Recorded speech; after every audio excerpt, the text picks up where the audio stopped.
Good morning students. अभी तक हम लोगों ने पॉलीमर्स का जो क्लासिफिकेशन पढ़ा था पार्ट 2 में पढ़ा था, वो according to structure according to origin पढ़ा था। अब हम लोग बात करते हैं अकॉर्डिंग टू सिंथेसिस कि किस तरह से उनका सिंथेसिस किया जाता है, किस टाइप से उनको प्रिपेयर किया जाता है। सिंथेसिस के अकॉर्डिंग उनकी हम बात करते हैं कि कितने टाइप के हमारे पॉलीमर होते हैं। तो सिंथेसिस के अकॉर्डिंग हमारे जो पॉलीमर है दो टाइप के पॉलीमर होते हैं, addition polymerization and condensation polymers. Addition मतलब उसमें जो मोनोमर यूनिट होती हैं वो आपस में जुड़ती चली हुई जाती हैं। और बेसिकली एडिशन उन्हीं टाइप की मोनोमर यूनिट्स में होता है जो अनसैचुरेटेड होती हैं, जिनमें डबल बॉन्ड या फिर ट्रिपल बॉन्ड प्रेजेंट होते हैं, तो उनमें एडिशन आसानी से हो जाता है और जल्दी से आपस में जुड़ती चली जाती हैं। और कंडेंसेशन पॉलीमराइजेशन के थ्रू ज्यादातर जो हमारे पॉलीमर्स होते हैं जो बनते हैं, तो उनमें जो मोनोमर यूनिट्स होती हैं उनमें वाटर मॉलिक्यूल्स का लॉस होता है और मोनोमर यूनिट्स आपस में जुड़ती चली हुई जाती है, मींस कंडेंसेट हो जाती है। मींस कोई ना कोई मॉलिक्यूल या ग्रुप उनमें से दो मोनोमर्स के बीच से बाहर होता है, ग्रुप बाहर हो जाता है और वो दोनों मोनोमर यूनिट जब आपस में जुड़ जाती हैं तो कंडेंसेशन होता है। और जब कोई मल्टीपल बॉन्ड उनमें प्रेजेंट होता है, डबल बॉन्ड या बेसिकली ट्रिपल बॉन्ड अनसैचुरेशन होता है, उसके बाद वो बॉन्ड शिफ्टिंग की वजह से अगर जुड़ते हैं, आपस में जुड़ते चले जाते हैं, तो वो हमारे होते हैं एडिशन पॉलीमर्स होते हैं। तो according to mode of synthesis हमारे जो पॉलीमर्स हैं वो टू टाइप के हैं, addition polymers and condensation polymers.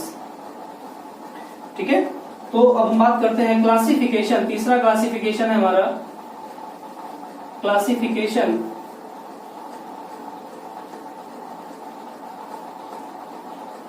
According to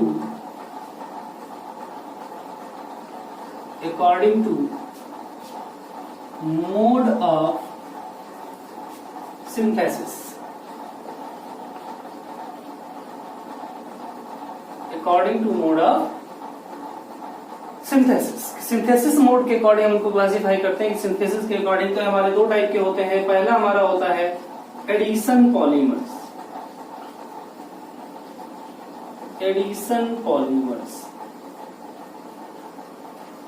तो एडिशन पॉलीमर्स क्या होते हैं? इनमें मोनोमर यूनिट्स आपस में जुड़ती चली हुई जाती हैं और इनमें मोनोमर यूनिट्स हमारी सेम टाइप की भी हो सकती है, डिफरेंट टाइप की भी हो सकती हैं। उनको बोलते हैं एडिशन पॉलीमर्स।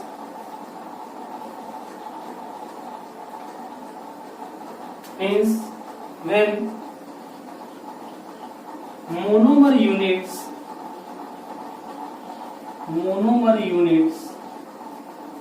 अब ये सेम टाइप की भी हो सकती है, डिफरेंट टाइप की हो सकती है। Same are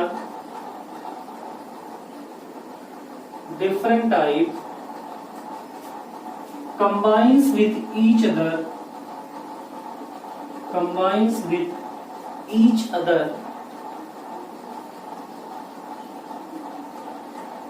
to form a large polymer chain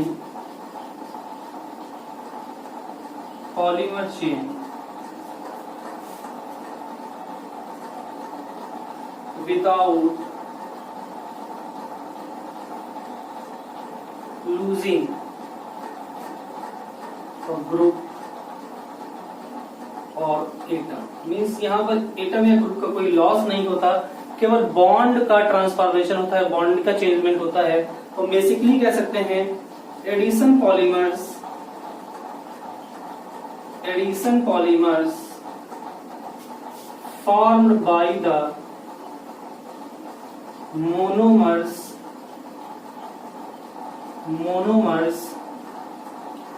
having double और ट्रिपल बॉन्ड्स। तो बेसिकली जिनमें क्या कह सकते हैं हमारे डबल या ट्रिपल बॉन्ड्स होते हैं, उनमें से जल्दी से फॉर्म होते हैं। जनरल थिंग है, कहीं पर अगर लोन पेयर भी डोनेट हो रही है तो भी ऐसा हो जाता है, कोऑर्डिनेशन बॉन्ड भी बन रहा है तो भी ऐसा हो सकता है। मींस वहां पर कोई लूज नहीं हुआ, कुछ भी लॉस नहीं हुआ, तो वहां पर भी बन सकता है, जैसे यूरिया के साथ होता है, पॉलीयूरेथेन्स वगैरह बनते हैं। वहां पे कंडेंसेशन के साथ साथ जब क्रॉस लिंकेज बनता है तो लोन पेयर भी डोनेट होता है नाइट्रोजन एटम का। तो डबल और ट्रिपल बॉन्ड यहाँ पर एग्जाम्पल, और इसका एग्जाम्पल है हमारे एडिशन पॉलीमर्स का, जैसे पॉलीथीन, पॉलीथाइलीन, पीवीसी, टेफ्लॉन, तो ये हमारे एडिशन पॉलीमर्स होते हैं। लेकिन एडिशन पॉलीमर्स में मोनोमर यूनिट्स आपस में कंबाइन होती हैं और कंबाइन होने पर इनमें किसी भी मॉलिक्यूल का लॉस नहीं होता है, डायरेक्टली ऐसे ही जुड़ जाती हैं। अब हम बात करते हैं कंडेंसेशन पॉलीमर्स की। पहला पार्ट हमारा हो गया, सेकेंड पार्ट की हम लोग बात करते हैं कंडेंसेशन पॉलीमर्स।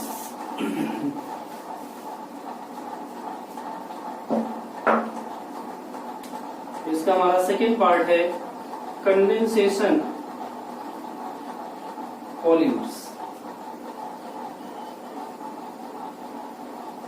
कंडेंसेशन पॉलीमर्स में क्या होते हैं, दो या दो से ज्यादा मोनोमर यूनिट, डिफरेंट टाइप की या सेम टाइप की मोनोमर यूनिट्स आपस में जुड़ती हैं और बीच में कोई ना कोई मॉलिक्यूल का वहां से रिलीजिंग होती है, इधर से हमारे बनते हैं condensation polymers. Hence, these are the polymers. These are the polymers in which monomer unit combines to form a polymer chain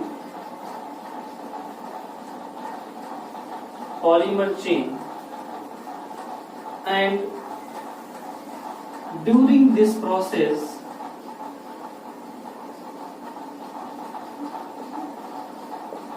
elimination of some groups or molecule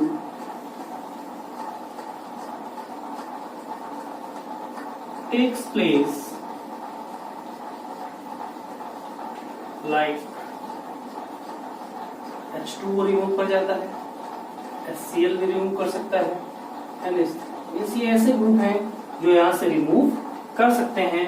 example है इसका कंडेंसेशन पॉलीमर्स का हमारा nylon 6,6, Bakelite, novolac. These are the condensation polymers। ये हमारे क्या होते हैं, condensation polymers होते हैं। तो means according to mode of synthesis हमारे जो पॉलीमर्स थे टू टाइप के थे, addition polymers and condensation polymers. अब हम बात करते हैं fourth point, according to intermolecular force of attraction.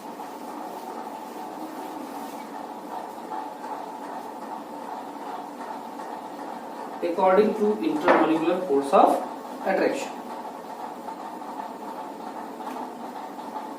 this classification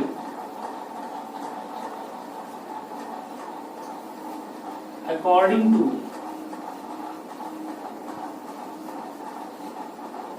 molecular forces।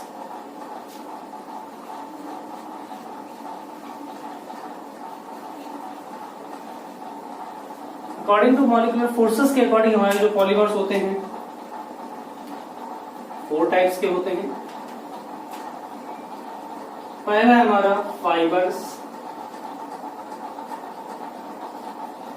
Elastomers, thermosetting and thermoplastics. 4 type के पॉलीमर्स होते हैं, fibre, elastomers, thermosetting and thermoplastics. ये 4 टाइप के हमारे पॉलीमर होते हैं according to the molecular structure. तो मॉलिक्यूलर स्ट्रक्चर के अकॉर्डिंग अब सबसे पहले बात जैसे कर लेते हैं इलास्टोमर की बात कर लेते हैं। तो इलास्टोमर्स में बेसिकली हमारे ये ब्रांच चेन पॉलीमर होते हैं, पार्शियल ब्रांचिंग होती है इनमें, और जिसकी वजह से इनमें रीस्टोरिंग फोर्सेज होते हैं। ये स्ट्रेच करने के बाद अगर हम स्ट्रेचिंग फोर्स रिमूव करते हैं तो फिर से अपनी पोजीशन पर आ जाते हैं, इस वजह से इनको हम बोलते हैं इलास्टोमर्स। इलास्टिक प्रॉपर्टी होती है, that mean these polymers have elastic property, that mean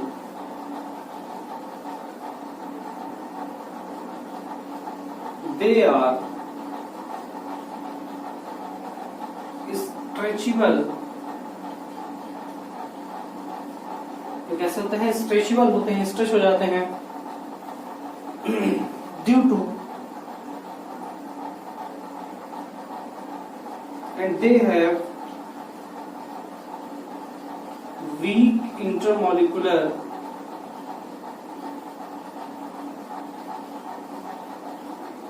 force of attraction, weak intermolecular force of attraction।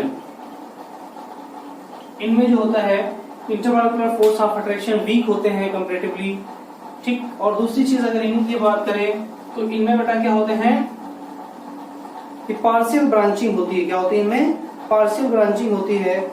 They have partial branch chain structure of polymer.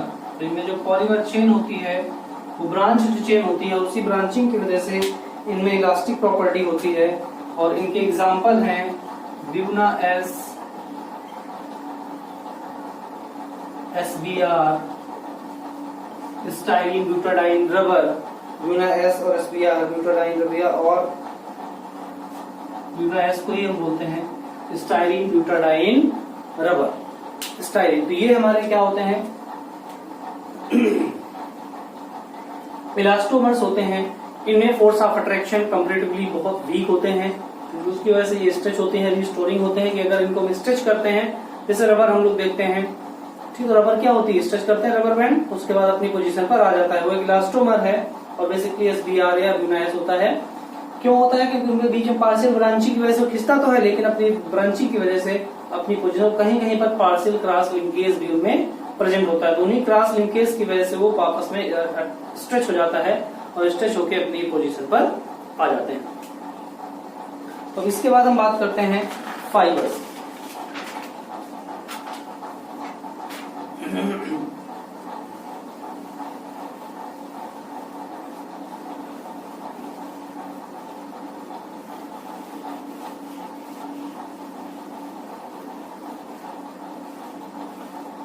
तो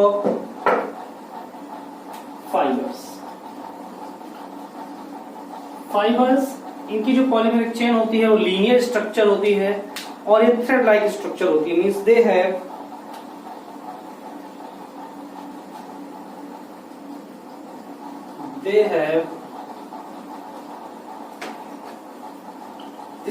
strong intermolecular force of attraction।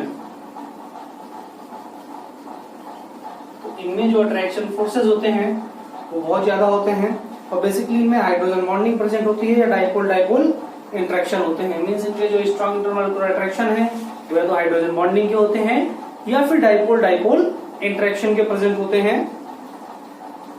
And they have thread-like linear structure. They have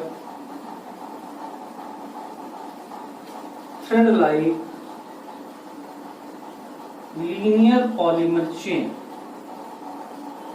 और इनकी जो polymer chain होती है वो linear polymer chain होती है, thread like polymer chain होती है, काफी स्ट्रॉन्ग होते हैं। एग्जाम्पल है। एंड दूसरी चीज बेटा क्या होती है इनकी? High melting and boiling points भी इनके ज्यादा होते हैं और डिपेंड करते हैं इनके टाइप। जैसे पॉलिस्टर होता है उसका मेल्टिंग पॉइंट कंपैरेटिवली ज्यादा नहीं होता है। पॉलिस्टर के हम लोग कपड़े पहनते हैं, अगर धूप में निकलते हैं तो बहुत तेजी से बाड़ी में चिपकने जैसे लगते हैं या आग के पास बैठ जाओ चिपकने लगते हैं। वो पॉलिस्टर होता है, बहुत ही चमकदार होता है और बहुत ही जल्दी बर्न करने लगते हैं। जैसे ऊन होती है, हमारी उलेन होती है, ऊन भी इतना ज्यादा इसका मेल्टिंग पॉइंट नहीं होता। हम लोग वुलन क्लॉथ पहन के अगर आग के पास बैठते हैं तो हमें चिपकने लगते हैं, बहुत तेजी से गर्म लगते हैं और आग बहुत जल्दी से पकड़ लेते हैं। ऑर्लॉन होता है एक्चुअली। डिफरेंट टाइप के पॉलीमर्स होते हैं। तो ये हमारे कैसे होते हैं? फाइब्रस पॉलीमर्स होते हैं। कैसे होते हैं ये? फाइब्रस पॉलीमर्स होते हैं। तो इसका एग्जाम्पल है हमारे पास नायलॉन 6,6,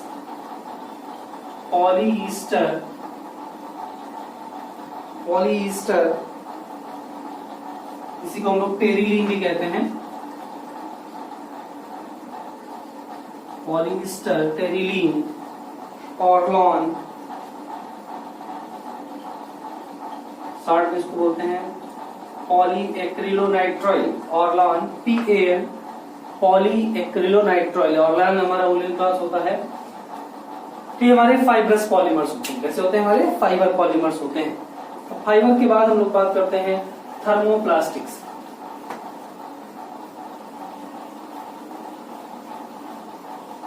थर्मोप्लास्टिक एंड थर्मोसेटिंग दोनों की एक साथ बात कर लेते हैं।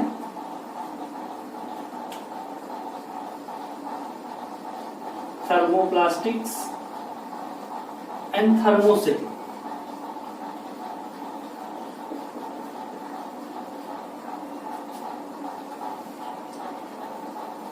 सबसे कॉमन एग्जांपल अगर हम बात करें, कॉमन नेचर की बात करें थर्मोप्लास्टिक और थर्मोसेटिंग की, तो इन पॉलीमर्स को अगर हम लेते हैं तो थर्मोप्लास्टिक्स हमारे ऐसे होते हैं कि इनको अगर हम हीट करें तो अगेन अगेन हीट करने पर सॉफ्ट हो जाते हैं। मीन्स ये अपना ओरिजिनल, मीन्स ये इनमें क्रॉस लिंकेज स्ट्रक्चर प्रेजेंट नहीं होती, फॉर्म नहीं होती है। हीट करने पर सॉफ्ट हो जाएंगे, फिर हार्ड होंगे, फिर हीट करो फिर सॉफ्ट हो जाएंगे। तो ये हमारे होते हैं थर्मोप्लास्टिक्स। लेकिन थर्मोसेटिंग प्लास्टिक्स ऐसे होते हैं, अगर इनको एक बार हीट किया जाए, हीट करने पर ये सॉफ्ट तो होते हैं, लेकिन उसके बाद अगर ये हार्ड हो गए तो फिर इनको अगर हम हीट करते हैं तो ये हमारे दोबारा से सॉफ्ट नहीं किए जा सकते। That mean thermosetting plastics are those that on heating one soften, एक बार सॉफ्ट हो जाती हैं, बट वंस दे कूल्ड, एक बार अगर उनको ठंडा कर दिया गया, they get hardened and obtain cross structure, cross linkage structure, and after this on heating they does not get softened, इनको सॉफ्ट नहीं किया जा सकता। they can burn but cannot be softened by again heating, इनको दोबारा heat करने पर इनको सॉफ्ट नहीं किया जा सकता।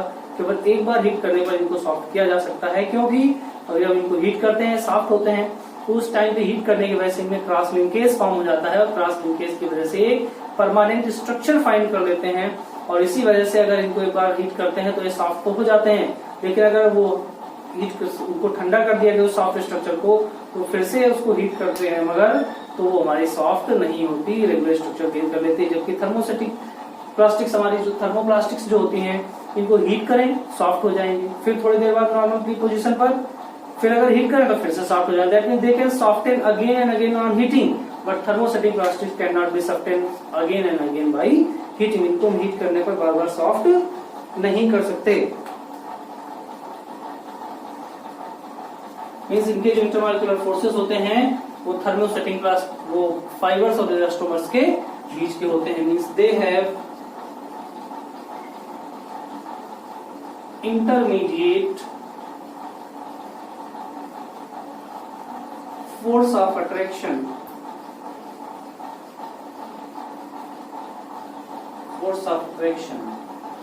Between fibre and elastomers,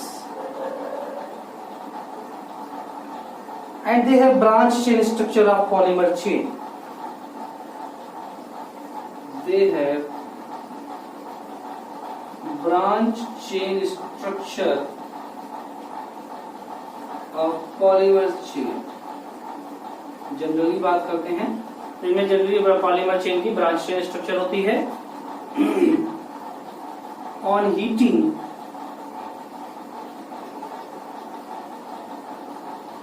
they can soften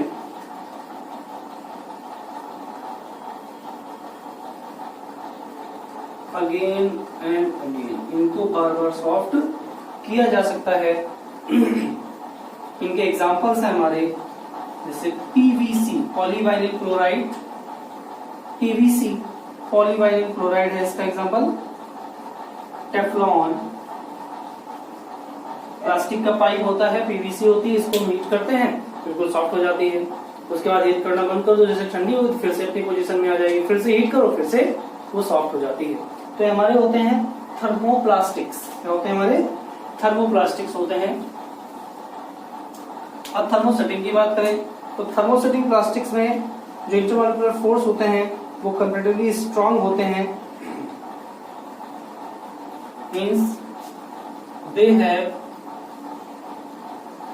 strong force of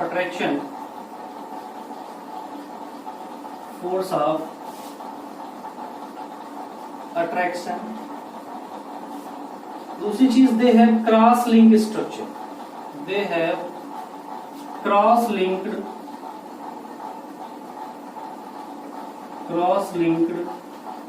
polymer chain.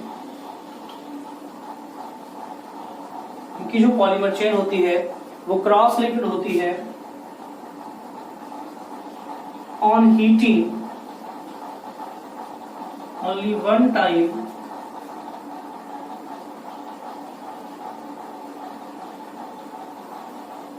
on heating they cannot be softened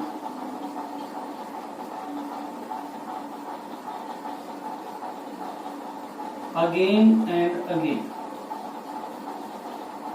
इनको बार बार हम सॉफ्ट नहीं कर सकते because on heating they form strong cross linkage,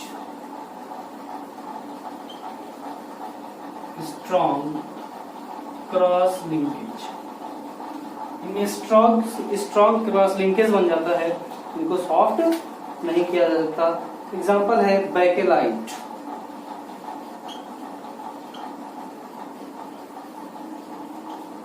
Bakelite हमारे जो टीवी कैबिनेट्स वगैरह होते हैं या प्लास्टिक सोल वगैरह जो हमारे आते हैं ब्लैक कलर के, वो बैकेलाइट होती है।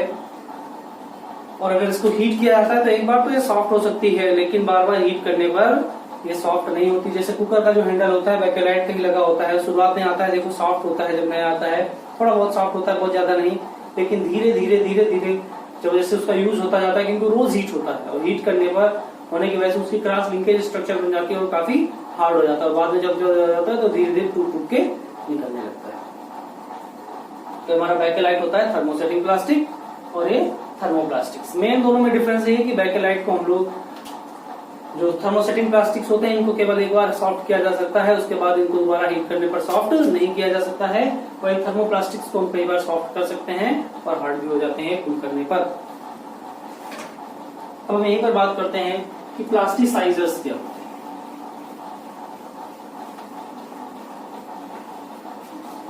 पूछा गया है एक आध बार पेपर में, what are plasticizers.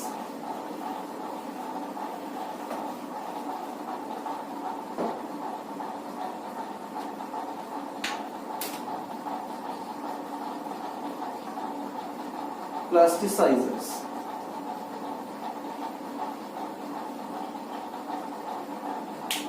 Plasticizers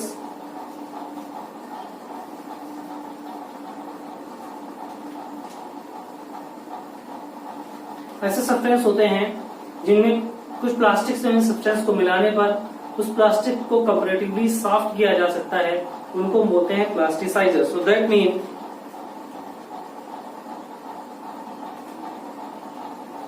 some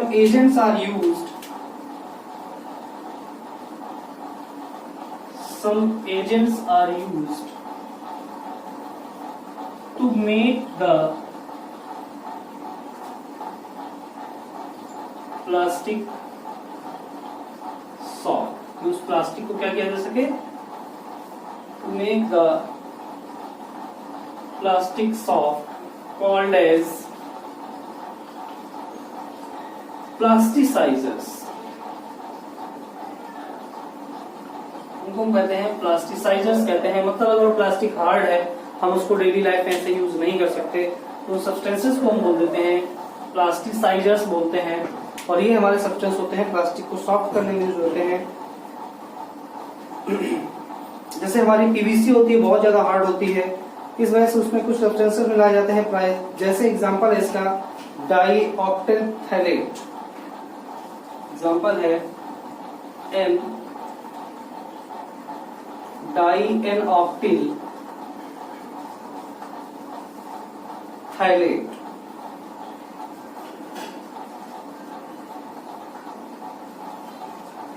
ये हमारा पीवीसी को सॉफ्ट करने के लिए उसमें मिलाया जाता है डाइएनऑक्टिल थैलेट। ये पीवीसी को सॉफ्ट करने के लिए उसमें एड करते हैं। तो दैट एनालिसिस ऑफ प्लास्टिसाइजर्स होते हैं जो थर्मोसेटिंग प्लास्टिक्स में मिलाए जाते हैं, थर्मोप्लास्टिक्स में मिलाए जाते हैं ताकि वो कंपैरेटिवली सॉफ्ट हो जाएं, उनको हम वर्किंग के यूज कर सकें। उनको बोलते हैं प्लास्टिसाइजर्स। ऐसे सब्सटेंस को क्या बोलते हैं? प्लास्टिसाइजर्स बोलते हैं। तो आज की वीडियो में हम लोग इतना ही पढ़ते हैं। नेक्स्ट बाकी जो बच्चा हम लोग नेक्स्ट वीडियो पे डिस्कस करेंगे।